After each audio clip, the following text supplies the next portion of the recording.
unified to build a more sustainable future for all Ontarians. And that means right here at home in rural communities like Cobourg and Port Hope. We know that for years, the core infrastructure needs, as Lori mentioned, have been strained. For too long as a province, we were letting infrastructure follow growth rather than preparing for growth with the infrastructure investments that we needed. Our province is growing and we need to grow with it. And that means making critical investments to build resiliency, adaptation, as we face the threats of climate change events, extreme weather events, and we know that that's putting a stress on our systems. In 2020, 597 tons of phosphorus were discharged into Lake Ontario. Or simply put, as Mayor Tory said when I joined him in Toronto for the announcement of funds they were receiving, sewage is entering our lake, and that's unacceptable. When our lake is home to over 75% of fresh drinking water for Ontarians, we need to protect our Great Lakes basins, and that means protecting Lake Ontario. Lake Ontario is so critical for our quality of life, for ecotourism, for our agriculture sector, for those who live along the shorelines, for our Indigenous communities that we work in close partnership with. Lake Ontario has been there for us, and it will be there for us for generations to come. And we owe it to protect the quality of life around our Lake Ontario basin and to protect the species that call Lake Ontario home.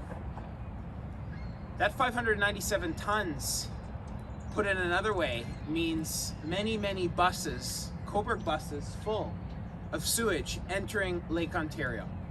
So in Budget 2020, Premier Ford and our government said that that's unacceptable. We need to invest in clean water. We need to make the right investments to protect our lakes and waterways for generations to come. And that means making critical investments in stormwater and wastewater management. That's why we announced over $25 billion in Budget 2020. And I'm pleased to say today that as a part of that investment, Cobourg and Port Hope will be receiving over $1.1 million to support stormwater and wastewater upgrades. This is so important as we build adaptation, as we build resiliency, as our communities grow. And I know that the excellent staff like Gloria and others, leaders in our communities, are going to make these investments where they're needed most. As we talk, as she mentioned, about stormwater runoff, we know the province of Ontario as well right now is working on best management practices on salt. We're working with our farming communities in consultation with conservation authorities, with nonprofits, on phosphorus and on fertilizer best management practices as well. To make sure Ontario stands the test of time, to make sure we're there to build a better Ontario, to get shovels in the ground, to plan for growth, we need to make sure we're building sustainable communities. And we're working with every partner to make that happen. And that means working closely with our municipalities that we work in close partnership with. I've so enjoyed working with Warden Crate, Mayor Henderson and Mayor Sanderson over the past number of years. Have been staunch advocates, standing for sustainable growth in our communities, being strong leaders on raising awareness on the impacts of climate change and extreme weather events. And that's why, as a government, we're proud to work closely with municipalities, with Indigenous communities, to build resiliency, to work with them, to work with experts, hand in hand, to build more sustainable futures. This investment is going to ensure cleaner water, not just today, but for decades to come. So thank you very much for being with me today, and I'll now turn it over to Warden Crate. Thank you.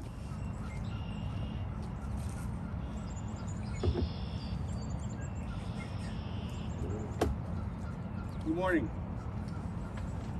On behalf of Northumberland County Council, it's a pleasure to be here for this exciting announcement. Northumberland County is surrounded by a rich tapestry of ecological splendor, including many communities situated along Lake Ontario. It is therefore essential that we work together to secure the long-term health of our communities for future generations through sustainable wastewater and stormwater practices. They will ensure continued success for clean water and pristine shorelines. The Government of Ontario's $15 million investment to improve wastewater and stormwater management in Cobourg and Port Hope will help safeguard the health of Lake Ontario and will also improve local sewage treatment plant optimization, including the implementation of more green infrastructure. This significant funding investment will ensure Northumberland County has a sustainable infrastructure in place to foster a safe and healthy community now and well into the future.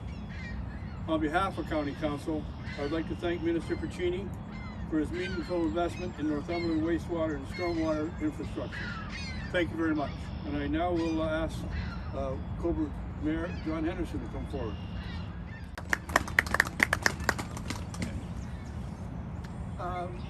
First of all, I'd like to thank Minister Piccini.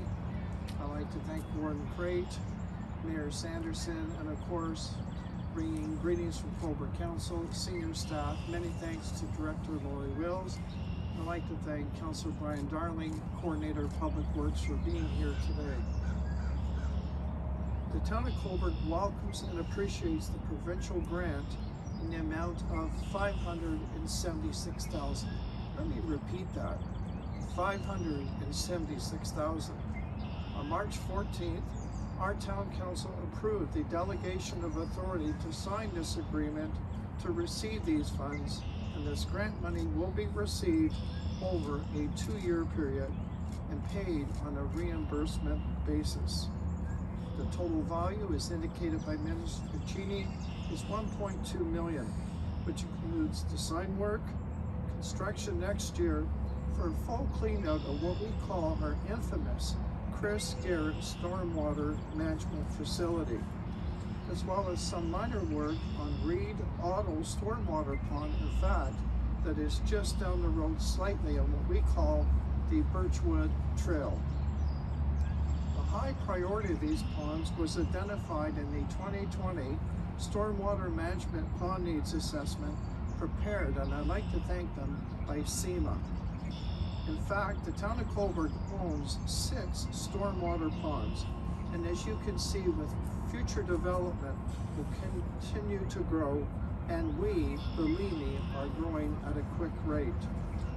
As you note, the ponds require annual maintenance, depending on the size of the pond, requiring a more frequent restoration between 15 to 30 years, which Director Wills mentioned is very expensive, as the sediment builds up from the ponds, become contaminated, must be dried out, and then approved to be disposed at a particular facility. Last year, the Town of Cobourg spent $500,000 on the cleanout of the Terry Fox Pond. While the annual maintenance is covered in our operating budget, I can tell you the major restoration work is capitalized, since the whole pond is essentially being replaced. In fact, we might say we're getting a brand new one. That is why Director Wills and Public Works staff are working on a proposal to introduce a stormwater fee similar to our wastewater fee and rates, in order to establish a reserve for these massive capital projects. Again, we cannot do this in the Town of Cobourg without the support of the provincial government, without the support of Minister Piccini. And I personally, on behalf of council and senior staff, would should thank him immensely for this financial asset and boost, because without it, my answer is we wouldn't be here today. And I'm proud to be standing here today again in our infamous Chris Garrett Park. And I want to say that Chris Garrett was an officer in our town who gave his life to serve this community.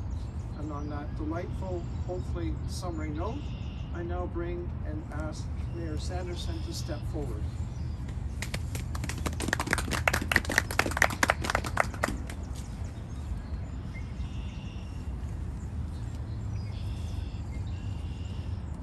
Thank you. Can you hear me? Before I go on script, I want to just say a couple of things. All our residents take clean water for granted. And you know what? They should. It's the infrastructure and the work behind the scenes that gives our citizens comfort that we are looking after them, keeping them healthy. And as Mayor Henderson said, it's a collaborative effort between the communities and the provincial government. And this announcement today is one of the most important announcements I think we can make.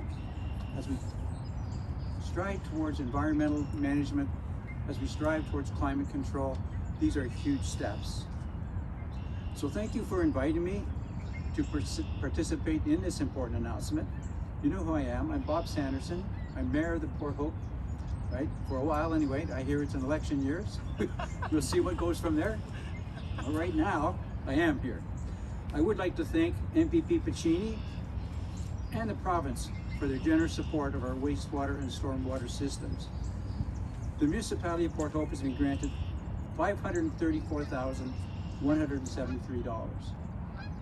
Very significant, very important. This funding will be used to improve our wastewater and stormwater systems.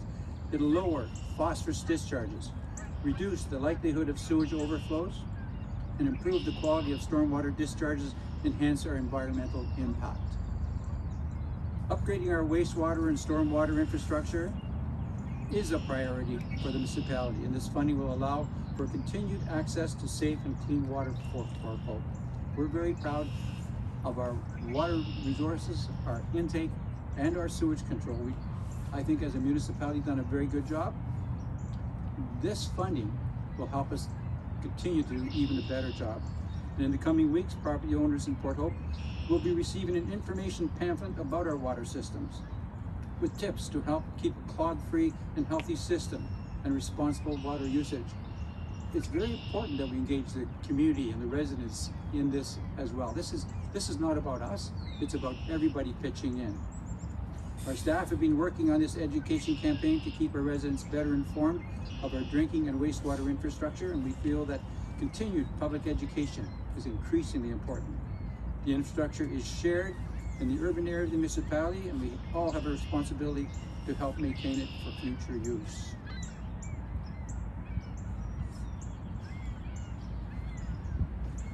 I think I have a second page here, but maybe not. We're coming to the end. The funding from the province will help us upgrade areas in need and allow us to continue the good work of delivering clean and safe water to our community. And again, I want to thank you for inviting me to this announcement, and I want to immensely thank MPP Minister Piccini.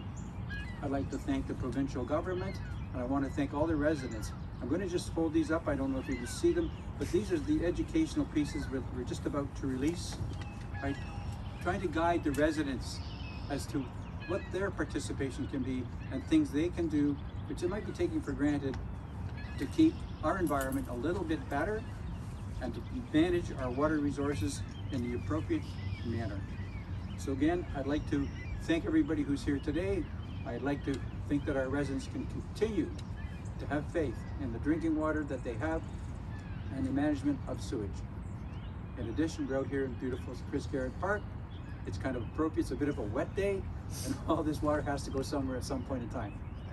So again, Minister Piccini, thank you very much. Warden, Mayor, thank you. David, tell me how important is this? Well, this is massive in our fight to build a more sustainable future and more resilient futures. We know that with extreme weather events, when you see flooding, when you see excess rain, we've often had stormwater, wastewater overflows. We've seen that in a number of communities. So this funding is in essence tackling the issue of cleaner drinking water in Lake Ontario. So as I mentioned here, 597 tons of phosphorus, or in simple terms, that's sewage entering Lake Ontario, which serves as the largest freshwater drinking source for over almost 80% of Ontario's clean drinking water. It's unexcusable that we have sewage in Lake Ontario. Premier Ford knows it, I know it. We've got to build a better future for not just today, but for future generations. So this money as a part of Budget 2020 is supporting retrofits, either in stormwater management. I mean, I mentioned agriculture as well on best management practice, working with farmers, working with Indigenous communities, working with municipalities, and working with residents along Lake Ontario, a growing region, to make sure that we have not just clean drinking water, but cleaner drinking water than we have today. And that's what this is going to do: support design, retrofits, upgrades, so that we can make sure we're able to plan for growth going forward and build a greener future.